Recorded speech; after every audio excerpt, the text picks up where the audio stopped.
হাওড়া জেলার উলুবেড়িয়া 2 নং ব্লকের অন্তর্গত প্রত্যন্ত গ্রাম কাঠাবেড়িয়া এখন এক গভীর আতঙ্কের নাম। দেশজুড়ে যখন ডিভোটার হওয়ার আতঙ্ক তাড়া করে বেড়াচ্ছে সাধারণ মানুষকে, ঠিক তখনই এসআইআর নামক ভোটার তালিকা যাচাইকরণ প্রক্রিয়াকে কেন্দ্র করে চরম অরাজকতা তৈরি হয়েছে এই গ্রামে। অভিযোগ উঠেছে, ভোটার তালিকার হেয়ারিং এর রিসিটে খোদ দায়িত্বপ্রাপ্ত এই আরও সই থাকলেও সেখানে স্ট্যাম্প মারা হয়েছে অন্য দপ্তরের। গত 25শে জানুয়ারি থেকে তেহট্ট কাঠাবেড়িয়া গ্রাম পঞ্চায়েতে এই শুনানি শুরু হয়। সাধারণ মানুষ ভিড় জমান তাদের নাগরিকত্বের প্রমাণ দিতে, কিন্তু বিপত্তি ঘটে বৃহস্পতিবার 29শে জানুয়ারি। দেখা যায় শত শত মানুষের রিসিটে বৈধ পদের স্ট্যাম্প নেই। দায়িত্বপ্রাপ্ত এই আরও জেসমিন বেগম বিষয়টি স্বীকার করে জানান, বিডিও অফিস থেকে তাকে ভুল স্ট্যাম্প দেওয়া হয়েছিল। অতিরিক্ত কাজের চাপে প্রতিদিন 500 থেকে 600 মানুষের ফাইল সামলাতে গিয়ে তিনি তা খেয়াল করেননি।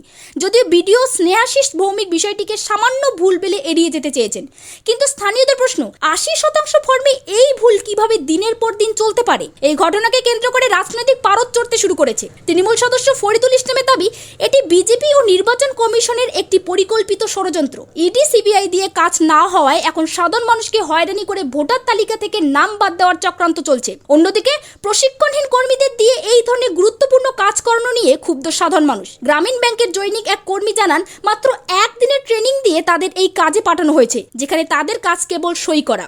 বর্তমানে ভুল সংশোধনের কাজ চললেও গ্রামবাসীদের মনের আতঙ্ক কাটেনি। মুসলিম প্রধান এলাকায় এই ধরনের ঘটনাকে মুসলিম শূন্য দেশ গড়ার পদক্ষেপ হিসেবেই দেখছেন স্থানীয় একাংশ। প্রশাসন কি সত্যি দায়বদ্ধ, নাকি এই ক্লারিক্যাল মিস্টেকের আড়ালে সাধারণ মানুষের নাগরিক অধিকার নিয়ে ছিনিমিনি খেলা হচ্ছে? প্রশ্ন এখন সেটাই।